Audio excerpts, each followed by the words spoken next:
ఎవరెవరో కార్లు కొన్నారు, ఇది మంచి కారు, ఇది మంచి బంగ్లా, ఇది మంచి లైఫ్ స్టైల్, వివాహాలు చేసుకుంటున్నారు, తింటున్నారు, తాగుతున్నారు, తిరుగుతున్నారు.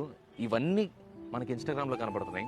1 hour అవి చూసిన తర్వాత మనం పవర్ బటన్ ఆఫ్ చేసి పక్కన పెట్టుకుంటే అందరూ సంతోషంగా ఉన్నారు, నేను ఒక్కడిని తప్ప.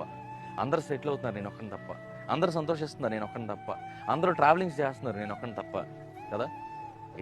Doesn't it make you miserable? Doesn't it makes your heart heavy? నేను నువ్వు డిప్రెస్ చేసుకునేలాగా అది నేను చేస్తుంది కదా. ఫోకస్ లేని వ్యక్తిగా నువ్వు ఉండాలని దేవునికి ఆశ కాదు. ఎటువంటి గోల్ లేని బిడ్డగా నువ్వు ఉండాలనేది దేవునికి ఆశ కాదు. నీ పట్ల గొప్ప తలంపులు ఉన్నాయి, గొప్ప ఆశలు ఉన్నాయి దేవునికి. ఈ రోజున నువ్వు రోజు ప్రారంభించేటప్పుడు, ప్రభువా నాకు ఆ కోల్పోయిన ఫోకస్ నాకు కావాలయ్యా, నా జీవితం మీద నాకు తిరిగి మళ్ళీ ఆ పట్టుదల కావాలయ్యా, నా జీవితం మీద తిరిగి మళ్ళీ నేను ఇంతకుముందు ఎంత ఫోకస్డ్గా అయితే ఉన్నాను, ఎంత కాన్సన్ట్రేటెడ్గా అయితే ఉన్నానో, ప్రీవియస్ కోవిడ్ ఎలా అయితే ఉన్నాను, నాకు ఆ తర్వాత కూడా ఇప్పుడు కూడా నాకు అదే కాన్సన్ట్రేషన్ దయచేయ్యా, అదే ఫోకస్ని దయచేయ్యా. నేను ఏదైతే సాధించాలని నువ్వు కోరుకుంటున్నావో నిశ్చయంగా నేను అది సాధించటకు నాకు ఆ సామర్థ్యమును ఆ యొక్క జ్ఞానమును దయచే ప్రభు అని దేవుని సన్నిధిలో అడుగుతూ మీరు ఈ రోజును ప్రారంభించాలి.